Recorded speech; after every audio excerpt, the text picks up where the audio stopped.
Welcome to all you fire drill firefighters, and to those of you joining us for the first time, welcome to Fire Drill Fridays family, where we're building community, learning about the climate crisis, and taking action to address it. Each of you can help our movement grow by sharing today's show so your friends and colleagues can join the movement. So take a moment now and hit the share button. The more people who understand the gravity of the potential climate catastrophe and are willing to act on it, the more chance we have to succeed in minimizing it. Because we want to spend more time building community with you, on March 25th, put it in your calendar, at 5 p.m. Pacific time, we're going to host our first Fire Drill Fridays movie night. Get your PJs and popcorn and join me and the whole Fire Drill Friday crew to watch Chasing Coral, which is a documentary about a team of divers, photographers, and scientists who set out on a thrilling adventure to document the disappearance of the world's coral reefs. We're going to stream the whole thing on our website and have a chat room to share ideas and questions. And then after the film, we're going to have a Q&A session with the filmmakers. Go to firedrillfridays.com/movie night to sign up.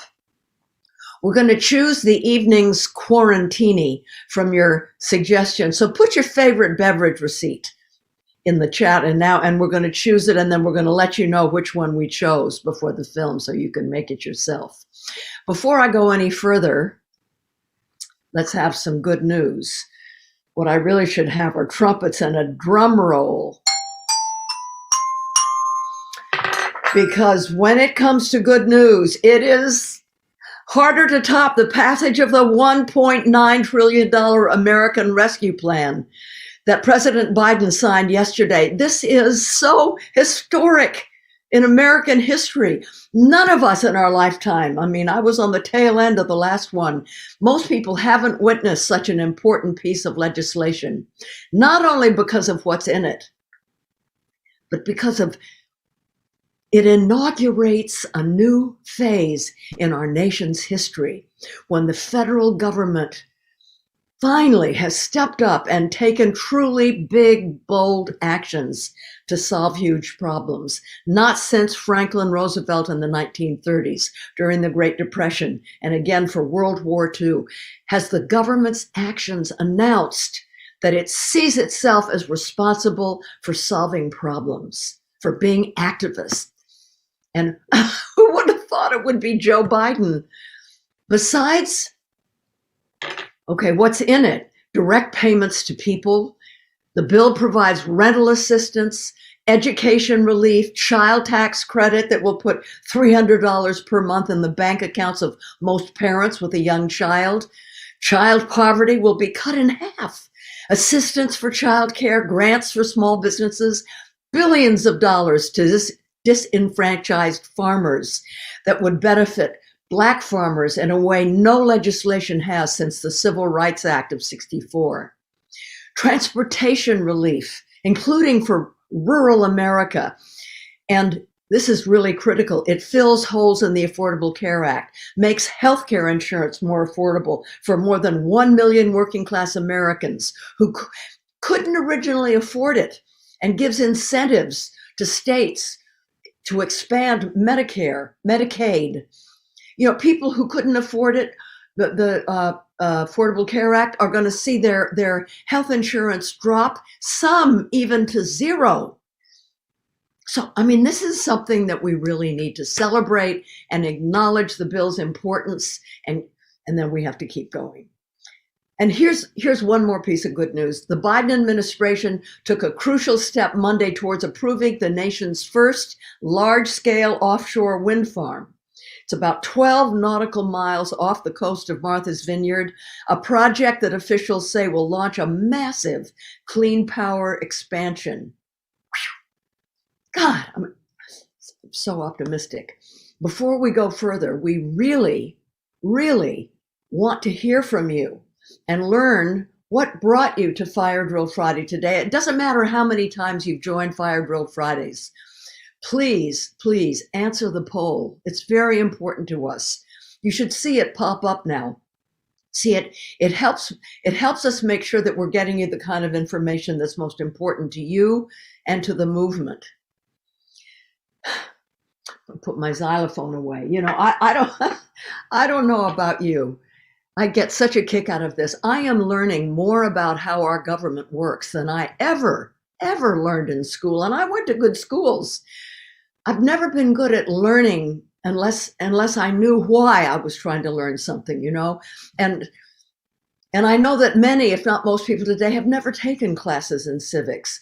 But in order to get good legislation passed, we need to know how it works.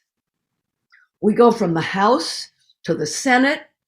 Then we need to know how many votes there are, how many are needed, how the filibuster works. Then we go back to the House for reconciliation and maybe avoid a Senate vote by using the Senate resolution. I mean, did you ever think that you were going to get into the weeds like this and want to? Because by understanding how it works, we can make it work better for us. You know what I mean? I mean, the machinations the senators went through these past days and weeks to pass the incredible $1.9 trillion relief bill. Wow. But basically it worked, and it's amazing, and we should be grateful to our senators for holding fast and getting it done. You know, what a difference. Do you feel it in your heart and in your gut? It's just so great to be able to be happy about something. It's going to make such a difference in people's lives, the ones that need it the most. I really, you know, I want to thank all of you, because those of you who wrote and called voters last fall and your elected officials, it makes such a difference. So you are part of what has happened, making this happen, and I really want to thank you. So happy. Okay, on to business. Last week we focused on House Resolution 1, the For the People Act, and now it's the Senate version, S1. This is utterly critical legislation about the need to get dark money out of politics, limit very partisan gerrymandering, protect our elections and our voting rights. There are so many attempts all over this country by Republicans to roll back voting rights, people's ability to get to the polls and vote. Passing it is a critical step in strengthening democracy, ending fossil fuel subsidies, and beginning a just transition. By the way, it also, I don't think we talked about this last week, but it calls for Washington, D.C. to become a state. Finally. I mean, there are more people in Washington, D.C. than there are in Wyoming. And Washingtonians pay taxes. They should be represented. And it's a city that, it's a state. It will be a state with people of color in the majority. Yes. So H.R. 1 has passed the House now, and its companion bill, S1, is in the Senate. It's going to be a hard fight, facing off against the potential of a Jim Crow era filibuster, keeping it from passing. And we're going to get more into that today. Oh, by the way, do you know what I just found out? There's a relationship between voter suppression and ecological damage. The states that have the worst voter suppression are also the states where those same powers that favor suppression support environmental destruction. So today we'll be discussing the grassroots effort to get big money out of politics by passing S1, and where the Biden administration could make a difference. Dark money is partly why there's so much income inequality, lack of worker protection, and why the rich often pay fewer taxes than their secretaries, as Warren Buffett admitted was true for him. Dark money means money, usually vast sums of it, that's spent on candidates or political issues like referendums, ballot measures, and so forth, that we can't trace, hence the dark, right? Which means we don't know which politician, which candidates, what measures have been bought, and by whom. A good many of the donors of dark money made their fortunes in fossil fuels. So you see why ending this flow of money is critical to the climate emergency. The forces of dark money began about a decade ago, but became a really significant threat to democracy, starting with the lie we were fed during the Obama administration that there was a popular grassroots uprising against big government. It was called the Tea Party, remember? Well, it was about as grassroots as AstroTurf fertilized by diamonds. Instead, it was funded by a network of mega-rich right-wing libertarians led by the Koch brothers, Charles and the late David Koch, whose father made his fortune, dig this, partly by building oil refineries in Stalin's Russia and Hitler's Germany. By convincing other wealthy, super conservative libertarians to invest with them, the Kochs, in effect, created a private political bank that funded right-wing think tanks, academic programs, and research institutes. The group included, and still does, I think, Robert Mercer, a hedge fund manager who was later a major funder of the Trump campaign and who funds Breitbart News, where Steve Bannon worked, and he funded Brexit, and the DeVos family of Michigan, founders of the Amway marketing empire. You may recall that Betsy DeVos later became Trump's Secretary of Education. There are many others, but I mentioned just those because they played a very visible role in the last 4 years. Now, through their primary organization, Americans for Prosperity, that's what it's called, the Kochs and their allies' plan was and is to fundamentally alter the American political system, its tax laws and regulations, so that all the federal government would do is provide national security and enforce property rights, period.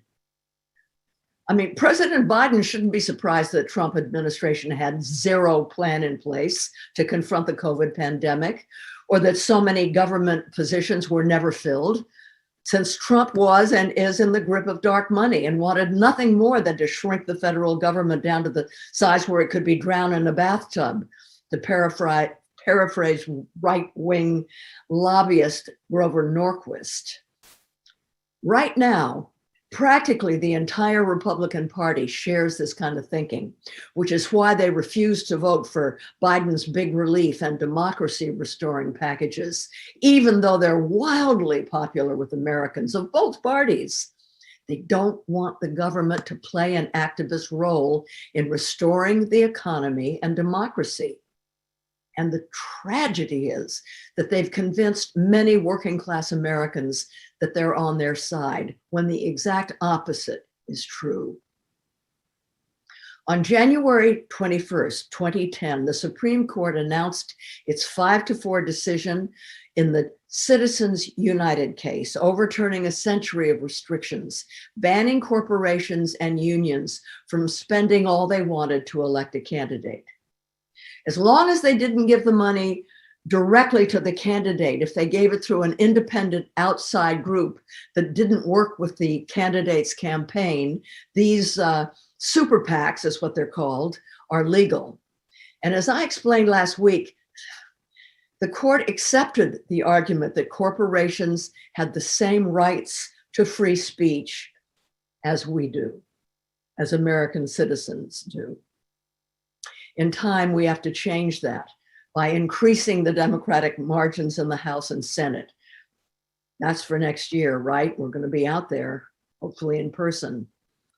Over the decade, massive amounts of dark money was funneled into local and state elections through spending on misleading and manipulative ads and scare tactics. This is how right-wing Republicans very quietly, under the radar with our not noticing, won governorships and majorities within state legislatures. And we're experiencing the dangerous impacts of this ever since.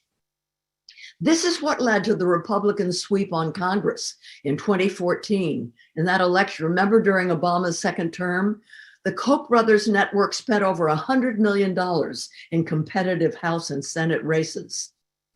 And it's this cabal that created ALEC, the American Legislative Exchange Council, which is an organization of conservative state legislators and private sector representatives who draft and share conservative legislation for distribution among state governments.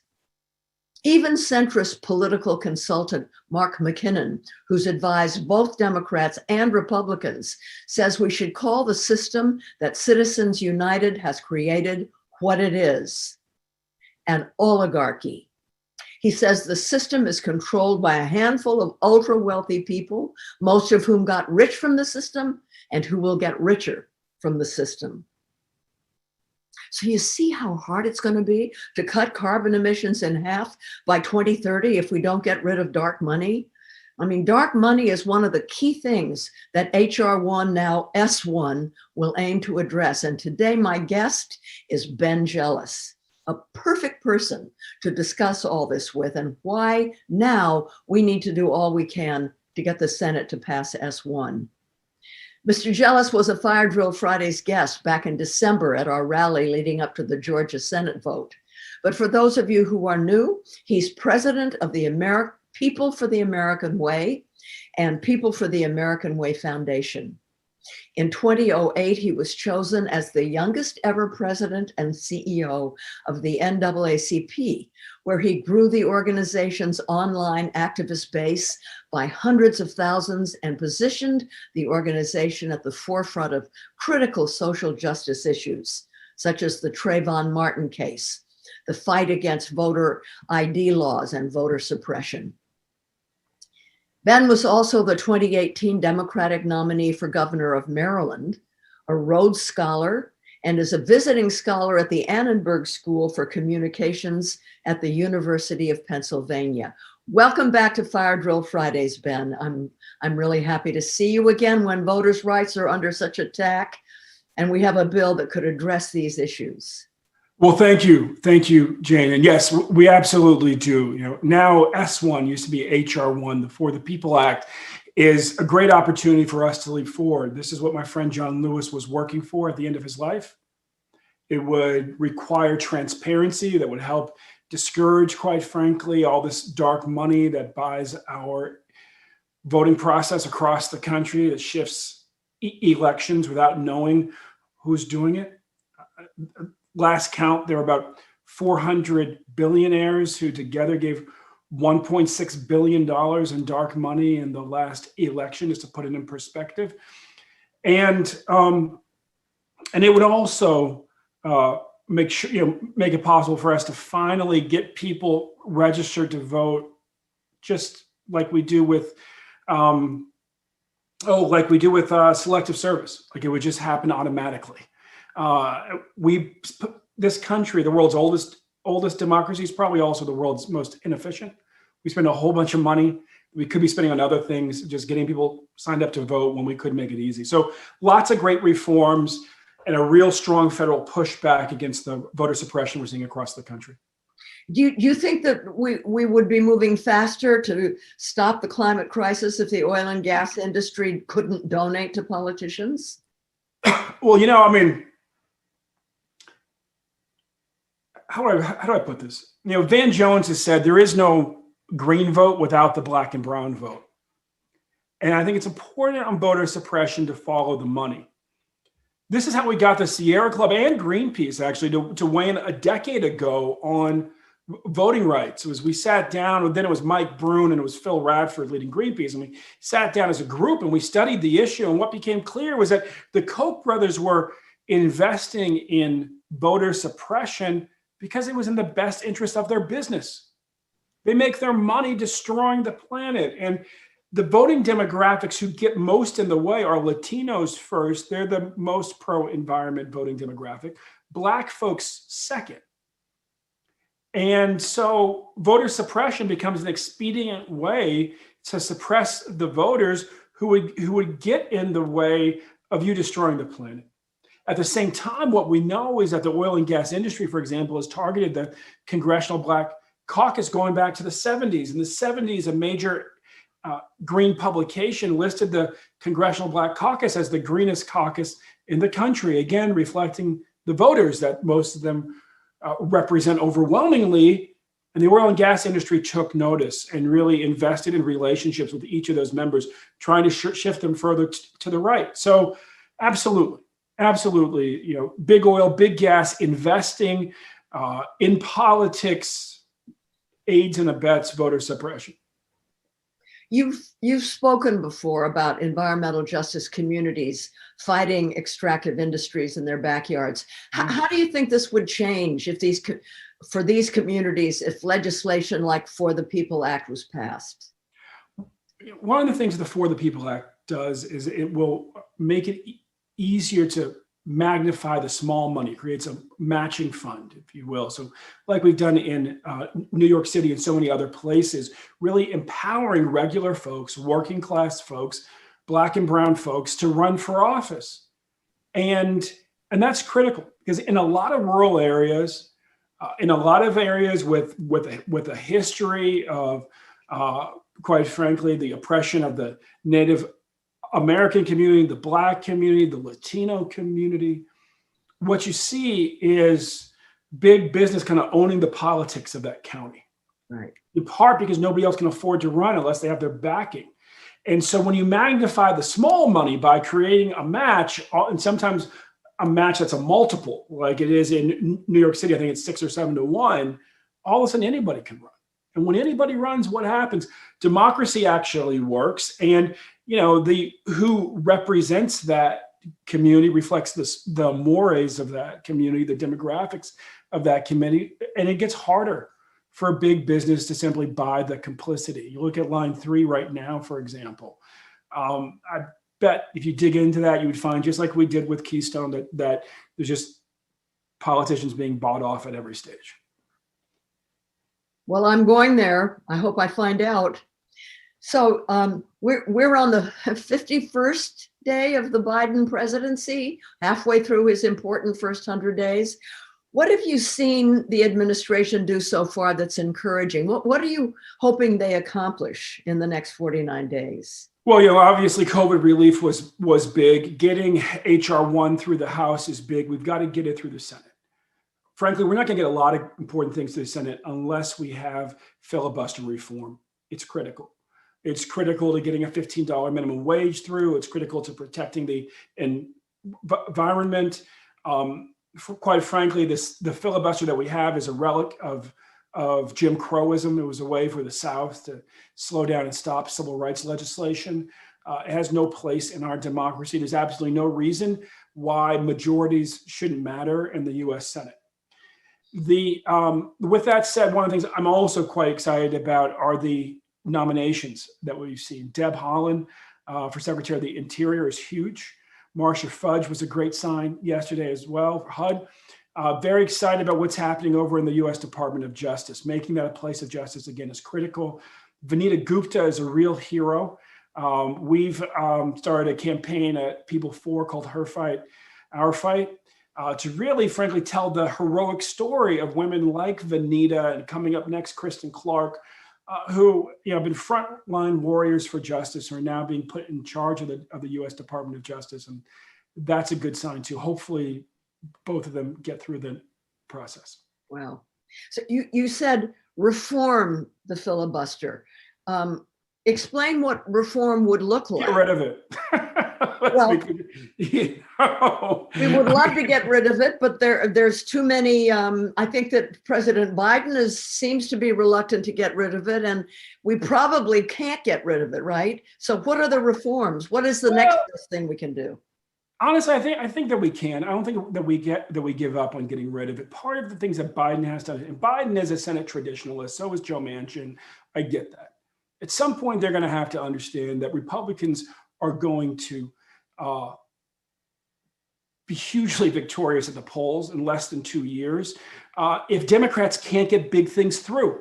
That the best way to hold on to their majority in the Senate, the best way to make sure that the backside, the second 2 years of Biden's term are as successful as the first, is to actually have big victories that convince people that it's worth being involved in the process. Absolutely. And that's the value of getting rid of the filibuster is that you can actually get some big things done. We went through this in the first 2 years of the Obama administration. The filibuster stayed intact. Biden was vice president, Obama was president. They both come out of the Senate, just like Biden and Harris. And they frankly didn't push for filibuster reform. We had 400 progressive bills passed by Nancy Pelosi die in the US Senate. Many of those, quite frankly, would have narrowed the gap financially, this massive cavern that's since, would have protected the environment, would have protected civil rights, and they all died because we didn't have filibuster reform. So the good news in the way that this is sort of like the third term, if you will, for Biden, is that we've seen this movie before. We know how it ends, and they got slaughtered in the midterms. That was the rise of the Tea Party in 2010. And so that, I believe, is the only argument that can switch Biden, that can switch Manchin. It's just a real politique conversation about what's likely to happen to the party if they inhibit the ability of Democrats to get big things done by holding on to this old relic of Jim Crow called the filibuster. Right. Well, there's some things that the filibuster can't stop, like budgetary things. Right. That's right. And so that becomes basically attaching everything to the budget becomes a strategy, but there's limits to that, as we've seen so far. But could there be a reform that said anything having to do with voting rights and democracy, that also couldn't be stopped by the filibuster? Yeah, I'm not sure. I don't think that you could, it's not clear that you could get that through with this parliamentarian with the filibuster in place, right? There's things you could do creatively, but the Republicans aren't going to let you do that, And so it really does. I think pressure is going to come down, a lot of it on Biden and on Manchin, to just recognize that not every tradition's worth keeping, especially those that are relics of Jim Crow. Yeah. Dianne Feinstein also wants to keep it, but anyway. Yeah. So where do you think we should be applying the most pressure right now? Well, right now, I think the pressure needs to go on those folks, if you will, at the middle, on Murkowski, on Collins, on Feinstein, on Manchin, on Sinema. They really need to hear messages tailored to them, whether they're the left end of the Republicans or the right end of the Democrats. But fundamentally, they are kind of the fulcrum, if you will, of the U.S. Senate. Yeah. What is People for the American Way doing to help get S1 passed? We are organizing clergy, we're organizing young elected officials, and we're organizing our more than 1 million members across the country. We're helping our members lead conversations in their communities about what's at stake. This is not an argument over the filibuster. Together, and the obvious poster children for all this are the Koch brothers. The white nationalism, what's that about? What it's about is, if you go back to 1980, white men could still decide who became president of this country. Ronald Reagan was the last time that happened. Since 1980, women became more and more important. Black folks became more and more important. Latinos became more and more important. All of a sudden, you couldn't win the Michigan primary without Muslim voters. And so for some people, that's really good news. My dad's a white guy from Maine. He's been involved in the civil rights movement since he was 15. He's 81 now. And he's like, great, finally my people got to get along with other people too. This is really wonderful. Right? But for other folks, it scares them. Yeah. They just simply want to live in the America in which they were born. And so what's going to happen in the middle of this century, about 2045, is that we will be a nation in which every group is a minority. They call it a majority minority. That's an oxymoron. If you're a majority minority, guess what? Everybody's a minority. And so in various states, that threshold happens faster. And so what folks are trying to do is to slow down this intersectional, interconnected, interracial future of our country. And it just so happens that a lot of wealthy special interests would benefit from that, because voters of color, if you will, tend to be more pro-environment, more pro-worker, more pro-union, more pro a lot of good things, but a lot of things that a lot of corporations aren't interested in. And so you see groups like the Koch brothers, who are basically on both sides of that equation. They tend towards white nationalism, and they absolutely have huge moneyed interests in oil and gas and paper and so forth. And that's what that movement is about. It's this kind of unholy alliance of sort of fear on the one side and preserving the right to destroy our environment on the other, which of course has always been our nation's #1 form of subsidy, has been giving corporations the free license to destroy our forests, destroy our water, destroy our air, and destroy our future. And of course, that has to stop. I'm sure that you feel like I do, that it's terrifying, but it's also exhilarating that we are alive at this moment. This is a moment, not just in our lifetimes, but in human history. It's a crossroads. Yeah. Where the decisions are going to be made, literally, whether there will be a future. Yes. Whether there will be life worth living. Yes. Right? Yes. And, because of what happened over the last 4 years, so many people had their eyes opened and got wakened and got angry. And, the one demographic that you left out was the youth. The yes. youth are so important right now. Of all more and more of them are going to be able to vote. So what we do, and it's why I'm so grateful that the Fire Drill Friday fighters keep coming, because once we can get together again in person, we're going to need unprecedented numbers, don't you think, in the streets? That's what the scientists are saying. We're going to need to fill the streets in every town and every city and in Washington, demanding the future. Yes. No, that's right. And frankly, the right to it. No, that's exactly right. And listening to young people is critical, and really allowing them to follow us. When I became president of the NAACP, I was 35 years old, and I had grown up in a nation where my demographic, then young Black men, not so young anymore, were the most murdered people in the country, the most incarcerated on the planet. And I came in with a real focus on ending mass incarceration. And I expected that the young people would be right there with me. So we polled the young people, and I expected to get a mandate for my agenda. And what came back was, they were kind of interested in mass incarceration.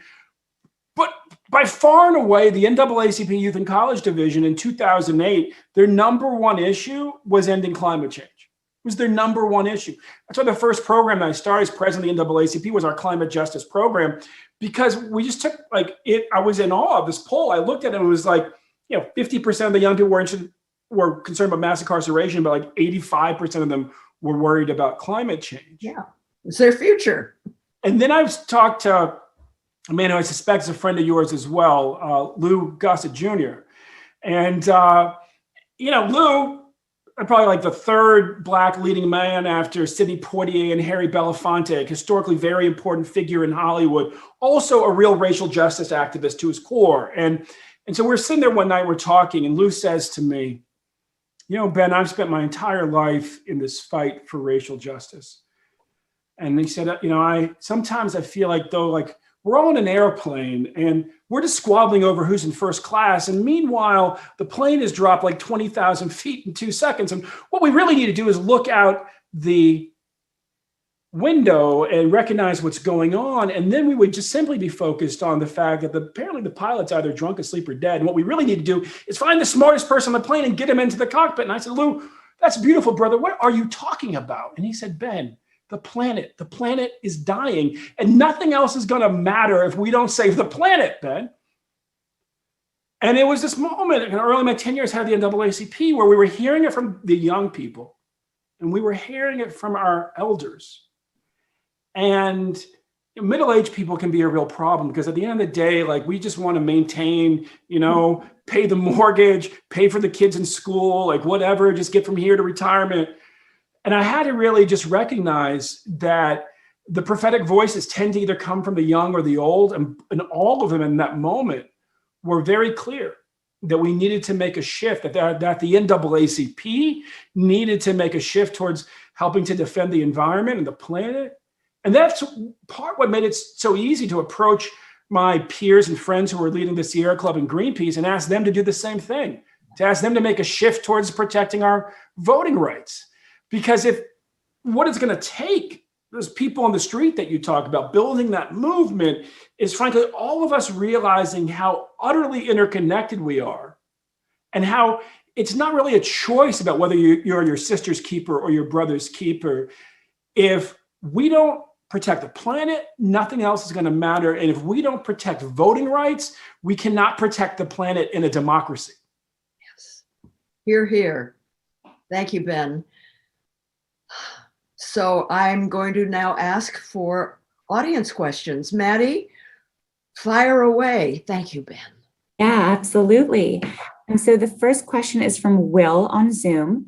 And Will asks, Ben, do you think Trump's tax bill will be repealed? Is it possible to undo the damage that it caused? God, I hope so. I hope so. I mean, it's obscene how much money billionaires have made and how much wealth working people have lost. I have no problem with a tide that lifts all boats, but I do have a problem with the rich getting insanely richer while the poor fall through the floor and working class America falls through the floor. And we have to really get to a place where we recognize that we're a nation and that we have a responsibility to actually preserve the possibility of opportunity for a generation of young people who are growing up now. And if the net result of this pandemic is that their families got poor and they were locked out of education for a year, and not that while those horrible things happened, we also came together as a nation and we realized our kind of mutual responsibility to each other. And we went back to some of the values of FDR and Martin Luther King and Shirley Chisholm, that, the tide needs to lift all boats. And an easy place to start is to repeal the Trump tax cuts, which are just simply driving our nation into debt by making the rich richer, which is, I think the Italians have a saying, you can only be rich and stupid for one generation. And there you go. Thanks, Ben. From Mohan on Facebook, do you think the Supreme Court will stand in the way of progress now that there are so many conservative judges? What I'm mostly concerned about is we have so many pro-corporate judges. We've been lulled into a fight over, is this judge conservative? Is this judge racist? And those are important questions. But what it masks is what they're uniformly pro-corporate judges that the right wing puts on. There's been an unholy alliance for a long time between sort of the worst of the conservative movement and the worst of corporate culture in our country. And so we've got to start having a conversation about, wait, the judge that you're putting there, have they spent their career defending the people, or have they spent their career defending corporations? It's gotten so extreme that in Citizens United and Justice Roberts confuse corporations and people. Corporations are people too. And they're not. Corporations are corporations. They're profit maximizing institutions. And people in a democracy should be paramount. And there should be no conflation between the two. Thank you, Ben. From Sammy on Facebook. So how do we convince the Democrats to lean into the progressive side of the party rather than trying to appeal to moderates and independents? We show up and we vote and we invest in the types of strategies that Stacey Abrams has led in Georgia. We had People for partner with folks on the ground in South Carolina because that state has numbers very similar to Georgia. I did a report 7 years ago to help Stacey show the donor class that Georgia was a worthy investment. What we were kind of hush about at the moment, because we knew she had the leadership to make it happen in Georgia, was actually the numbers in South Carolina were even a little better. And so now that we've proven that what we can do in Georgia, we need to bring it to other states. That's how we make our future come faster. We've got to start, quite frankly, unleashing democracy in the Deep South. And Tennessee Alabama, South Kakalaki, that I keep stuttering over, South Carolina, are places which are ripe for change. But what it means is that we have to invest long-term and not just see like voter registration, something that you do before the presidential, but something you do for 5 or 6 or 7 years, and all of a sudden states transform. That's what the Koch brothers did. Yeah, absolutely. Well, here's the thing, right? Long game. You know, I come from a family that is mixed in many ways. And one of those is that mom's from the South and dad's from the North. And in the North, folks are always fixated on sort of the short term. In the South, things just move a little slower. Our memory stretches back a bit longer. And your view of the future tends to be a function of how long your memory is. And so they also look ahead further. So when you go to Greenpeace's website and you read the Justice Powell memo written 50 years ago about what the conservative strategy should be, and you realize they've been playing it out for 5 decades, for example, that's what it looks like to have a long-term view of politics. And so one of the things we have to do as progressives is to remember that we were at our best when a Southerner named Martin Luther King led us, who had a view that was decades long. And that we have to allow ourselves now, even while we're in these urgent fights, just take a deep breath and say, yes, I'm going to invest in making sure we do okay in a year and a half in the midterms. I'm going to invest in making sure we do well in 9 months in Virginia, but I'm also going to invest in making sure that we register people to vote every year in an increasing number in places like Alabama and South Carolina and Tennessee and Arizona and Texas and all these places that we can unleash democracy in. Right. Because it's going to be important. Yeah. And that we pay attention to the local races. Absolutely. Board of Supervisors, et cetera. Those, they go under the radar, but they're critical, right, Ben? No, hugely. One of the things we do at People For, we have our Young Elected Officials Network. Its graduates include Kristen Sinema, Ilhan Omar, Pete Buttigieg, Stacey Abrams, the Castro brothers, when they were in their first office. And they were very, very young. We have 100 young mayors. It's led by, or it was really built by Gillum until he ran for governor, Andrew Gillum. Then it was built by Mayor Savanti Myrek, who's now 33, and he's been mayor of Ithaca, New York for 10 years. And what's so important about young folks running for office at those kind of, city council, like we talked about, school board, is one, they have great horizons. They can go as far as they want in politics. But even when they're young and they're in their first office, they also tend to be the most connected to the activists, to the movements that inspired them and that they come out of. And that's the real power in getting more young people in office, is that you get more courageous leadership. And that's what we need in this moment. Right. Thank you, Ben. From Karina on Zoom, how do you think the recent extreme weather incidents in Texas and the response impacted the national narrative around the urgency of climate change? This is why it's so important that we really reach out to our neighbors, that we understand what my old friend Stacey Abrams would refer to as their deep interest, because you need to be able to talk to farmers in a way that resonates with farmers, to Christian fundamentalists in a way that they can hear. You may have a conversation with farmers just about the crops and where things are headed, and the way that the earth is changing every year, for instance, and what that's going to mean to them financially. That really is their deep interest. You may have a conversation with Christian fundamentalists about the mandate of the Garden of Eden, apart from any science, just the faith mandate that you protect the planet and what that means. And you may have conversations with a group of moms of young children about asthma, for instance. We've got to have conversations in that segmented way. If we just talk to everybody, like the average environmentalist activist who, like myself, is college educated, has a master's degree and so forth, we're going to miss most of the country. And it's very important in this place of urgency that we just take a step back for a second, think about who the audiences are that we got to move, and then talk to them in a way that they will understand. Mm-hmm. Thank you, Ben. From Colleen on Zoom, it seems there are a lot of activist groups out there working for issues like S1 and climate change. As a person that wants to get involved, but is maybe a little unsure, do you have advice about the best way to take action? It's, you got to really think about what really motivates you. A lot of people are kind of quick to follow somebody else or jump onto some other train without stopping for a second and thinking about what's going to sustain me.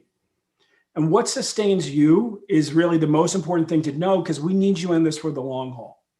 And if what's going to sustain you is, fighting for your local waterway, or what's going to sustain you is going to be fighting against, truck pollution down by your local port, or if what's going to sustain you is going to be fighting on democracy reforms at the state level, do that. But please just take a moment. This is a marathon. I was born into this marathon. I'm the fifth generation of my family to belong to the NAACP. I'm finishing up a book for HarperCollins on the Black freedom struggle through the eyes of my family over 400 years. And what I can tell you is that this movement's going to need you for your whole life. And so lots of great ways to get involved. Take a moment and really hear from your soul what speaks to you, and then pour yourself into that. Thank you, Ben. Kurt on Facebook would like to know your thoughts on sort of the merging of social justice groups with environmental groups and how important you think that is. Oh, it's critical. I mean, it's so critical. It's one and the same. And when you stand in a disaster zone from a drought or a flood or a hurricane, or as I did in Tuscaloosa, it was 55 tornadoes, and the one that was largest at its base was 1.5 miles wide. It all comes together. Or, in Katrina, Dave Chappelle and I went down. He's my god brother, and we went down, to Pass Christian. And wherever you go, the conversation always comes back to social justice. In Tuscaloosa, I was talking with the manager of the McDonald's, who was like, it's the craziest thing, man, but 55 tornadoes, one of them 1.5 miles wide at the base, and somehow they all seem to cluster in the poor side of town. Like, the rich folks seem to get along way pretty good relative to the poor folks. He's like, well, why does that worry you so much? He's like, because my workforce. He's like, the developers are not going to develop for poor people. They're going to push my workers 20 or 30 miles outside of town. How are they going to get here, right? And then you're down in, Gulfport and Pass Christian, and after Katrina, and you heard the same thing. These were all these low-lying areas along the water. A lot of them were disproportionately working class. They got wiped out. Well, now it's waterfront land that's been cleared off, and the developers aren't going to develop it for working class people. Or you're standing with Native Americans in Louisiana on coastal islands where there's been a balance between freshwater and saltwater that's allowed those islands to thrive. And Katrina just massively changed all that.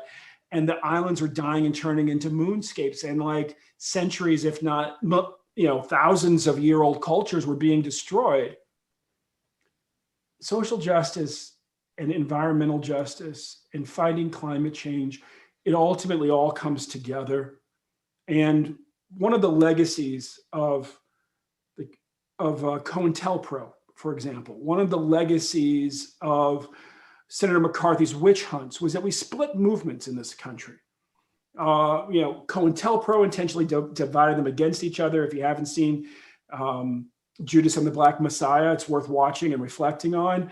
And in the days of the Red Scare, every movement wanted to distinguish themselves as less communist, if you will, from the other, right? Like, we're not communists. We're the women's rights movement. We're just your wives. We want to be treated better. We're not communists. We're just workers who want to be treated better. We're white men like you. We're not communists. We're Black folks who have economic aspirations. We just want to be treated like white folks.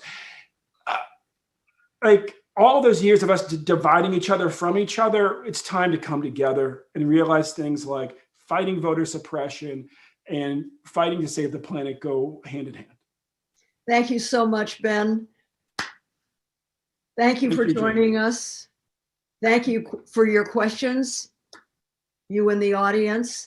And Ben, thank you for all the work that you and your team have been doing to get this once in a lifetime generational legislation passed and get dark money out of politics and bring back our democracy. And before we end for today, We're going to hear a story from the front lines featuring Karen Tabakian, owner of Tabakian Communications. She's a writer, communications consultant, public speaker, and activist. And before starting her own business 10 years ago, Karen worked for more than 35 years in the nonprofit world as a community organizer, director of women's centers, a nuclear disarmament activist at Greenpeace, executive director at Agape Foundation Fund for Nonviolent Social Change. She's been an activist for so long, and in January, she participated in Greenpeace's Resist banner protest behind the White House. She serves on the Greenpeace Fund Board of Directors, okay? Watch this video.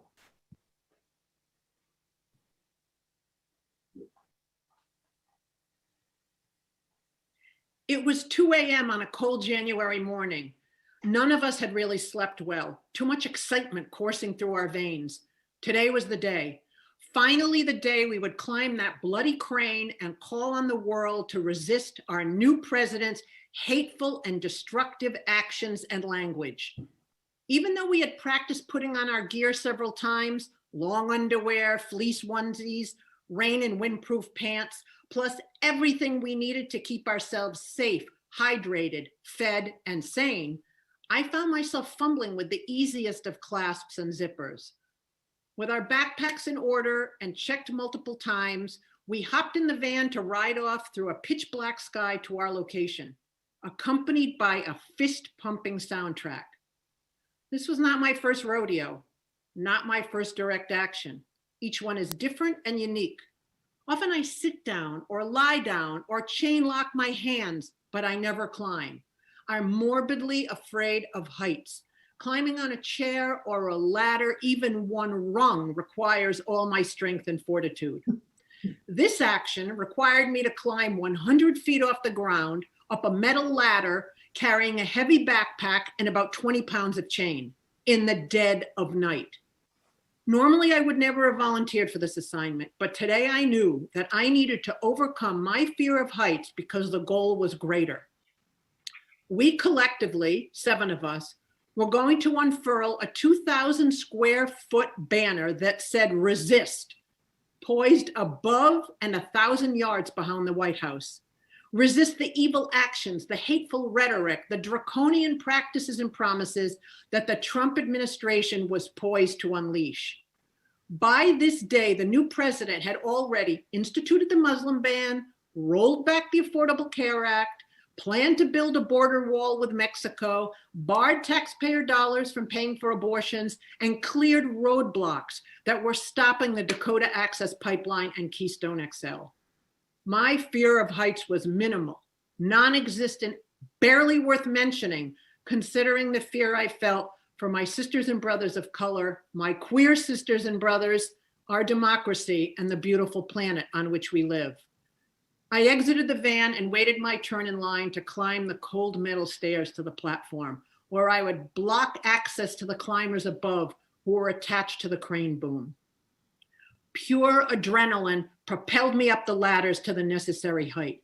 Once I had reached it, I chain locked myself in, attached my safety lines, and waited, hidden from public view until I knew the coast was clear.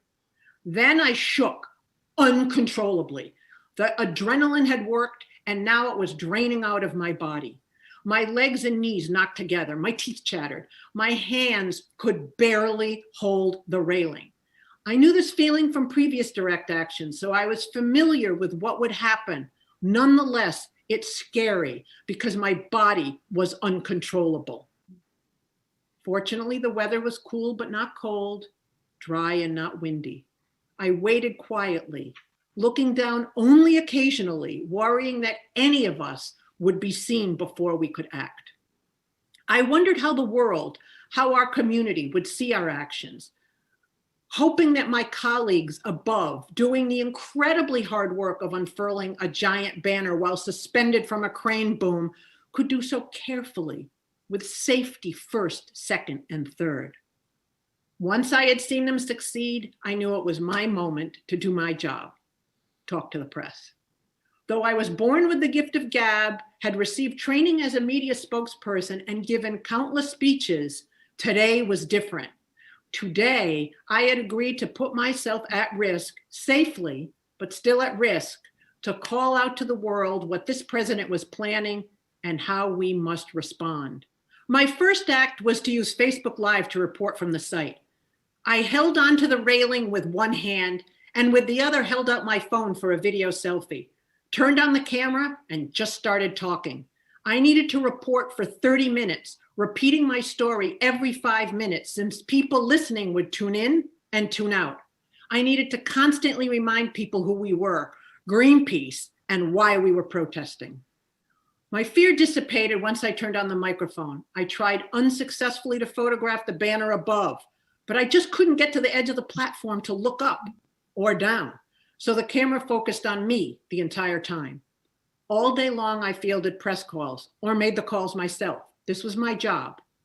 I was the Greenpeace Inc. board chair, chained to a platform, scores of feet off the ground, and calling on everyone to resist this administration. I did so with only love in my heart for the people on the ground, the people on the scaffolding, the construction workers below. Whenever I commit an act of nonviolent civil disobedience, I do my best to purge my heart and soul of anger and hatred, all done in love. I bring my best self to call out an injustice and direct people to action. During the rare break between interviews, I looked around and reminded myself to remember this moment, to remember every moment. Though I didn't know the absolute legal consequences of my actions, and I didn't know how long I and my colleagues would be able to hold on with our message, I felt prepared mentally, physically, emotionally. Since I had a phone with online access, I could see our story go around the world a few times on multiple media platforms. Our message of resist reached every continent and corner of our beloved planet. My colleagues also conducted interviews, hanging hundreds of feet off the ground, bravely keeping that resist banner flying. 18 hours later, we came down, exhilarated, exhausted, and into the arms of the police, from high in the sky to a DC jail cell. But we knew we had won. In 18 hours, we showed hundreds of millions of people across the world the power of peaceful protest. The time to resist was here and now, and it still is. What an incredible story and a powerful moment. Thank you. Thank you, Karen, for sharing your bravery and your resistance and humanity with us today. Even through these challenging times, the power of peaceful protest and nonviolent direct action has both inspired and moved us towards a better future. And as Karen says, the struggle continues. Fire Drill Friday is not just about learning, it's also about taking action, making our voices heard. In addition to keeping the pressure on your senators to pass S1, we're also focused on eliminating subsidies for the fossil fuel industry. Dark money and corporate subsidies are poisoning our democracy and have to end. So head to firedrillfridays.com/takeaction to sign the petition to tell Biden to make good on his promise to use executive authority to remove subsidies and go further than any administration before, and publicly champion the issue in Congress. And in case you missed it last week, you'll also find a link on how to contact your senators. I'd like to end today with a quote from an article that Ben Jealous recently wrote for the Nation. Quote, "It's time for people of good faith, whatever their political party, to commit to a future in which all Americans are encouraged and enabled to participate in the civic life of their community and country. It's time to pass the For the People Act," unquote. We know this isn't about politics, right? It's about protecting everything that we love and building the world we all deserve together. This is our moment. Thank you for being part of Fire Drill Fridays, part of our growing family. It gives me such hope knowing that there's so many Fire Drill Friday firefighters fighting for climate justice in communities around the globe. Don't forget to follow the link in the chat and take action. Next week, we'll be joined by the very dynamic Shalonda Baker to discuss her incredible book, Revolutionary Power. I'm really excited about this, and about the role that utilities play in our lives and why our utility bills are so high. After what just happened in Texas, we really need to pay attention to utilities. And Shalonda is just the person to help us understand it. So tell your friends and families, you won't want to miss it. I hope to see you there. Thanks.